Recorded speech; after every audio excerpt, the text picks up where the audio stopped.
Bonjour, je suis Antoine Coquillon, ergothérapeute. J'espère que vous allez bien comme les 5 doigts de la main. Dans cette vidéo, je vous propose de réaliser simplement l'horloge pour mieux comprendre son fonctionnement et faciliter la lecture de l'heure, notamment pour les enfants, entre autres les enfants porteurs de troubles spécifiques des apprentissages.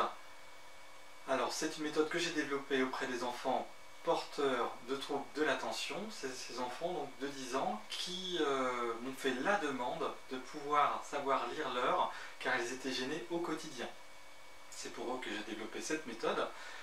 Donc l'ergothérapeute est porteur de sens, notamment au niveau des concepts, au niveau du concept de l'heure, déjà se rappeler, se demander pourquoi les aiguilles tournent vers la droite.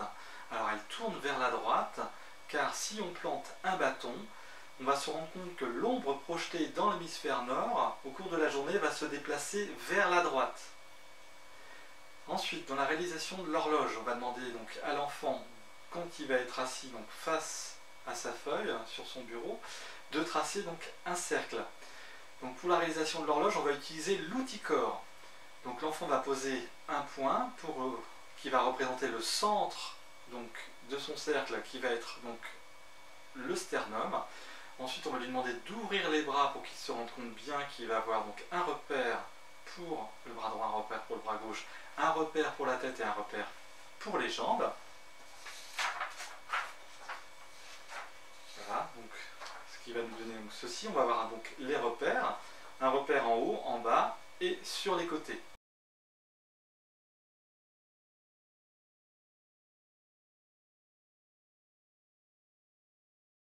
Pourquoi pas mettre en place des fiches? Parce que souvent les enfants qui présentent des troubles d'apprentissage ont déjà des fiches pour les tables de multiplication, des fiches pour les conjugaisons. Donc rajouter des fiches, c'est rajouter des distracteurs, c'est compliquer la tâche.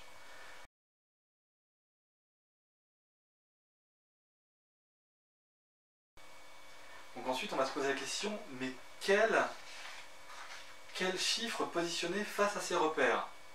Pour ça on va utiliser la méthode de comptage des Sumériens. Donc l'enfant va utiliser sa main dominante et avec le pouce va compter les phalanges et on va récupérer en fait le chiffre de chaque doigt. Donc on va avoir 1, 2, 3, on va récupérer le 3, 4, 5, 6, on va récupérer le 6, 7, 8, 9, on va récupérer le 9, 10, 11, 12. Ce qui va nous permettre donc de positionner un chiffre donc, grâce à chaque doigt jusqu'à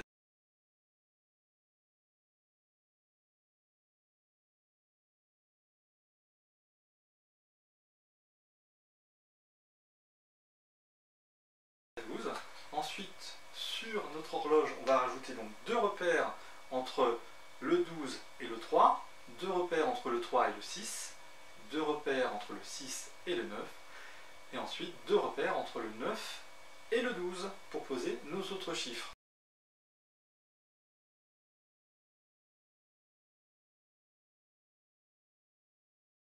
Donc, pour positionner donc, les aiguilles,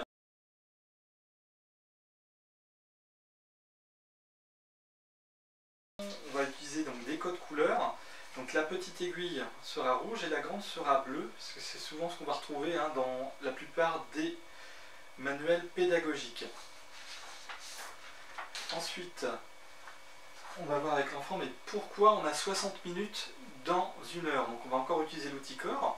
Donc on va recommencer notre méthode de calcul des Sumériens. Donc 1, 2, 3, 4, 5, 6, 7, 8, 9, 10, 11, 12. Et on va utiliser donc, la main non dominante où on va plier un doigt pour se rappeler qu'on a compté jusqu'à 12 et continuer notre calcul. 13, 14, 15, 16, 17, 18, 19, 20, 21, 22, 23, 24. Je plie encore un autre doigt, donc on continue notre compte numérique.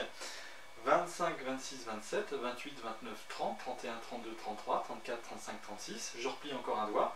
37, 38, 39, 40, 41, 42, 43, 44, 45, 46, 47, 48. Je plie encore un doigt. 49, 50, 51, 52, 53, 54, 55, 56, 57, 58, 59, 60. On a plié tous nos doigts et on a eu 60. Voilà, c'est pourquoi on retrouve 60 minutes dans une heure.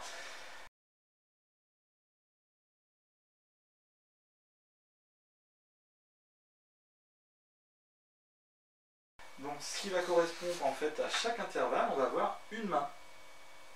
On peut aider un enfant pour voir avec lui, pour pouvoir en compter les minutes. Donc on va avoir une main à chaque fois. Donc à 1 on a une main, donc 5 doigts. À 2 on va avoir 2 mains, donc 10 doigts. À 3, 3 mains, donc 15 doigts. On va jusqu'à 15, etc. Et donc ce qui va permettre d'aider l'enfant à comptabiliser les minutes. N'hésitez pas à refaire cette méthode sur plusieurs jours pour aider votre enfant à bien l'acquérir.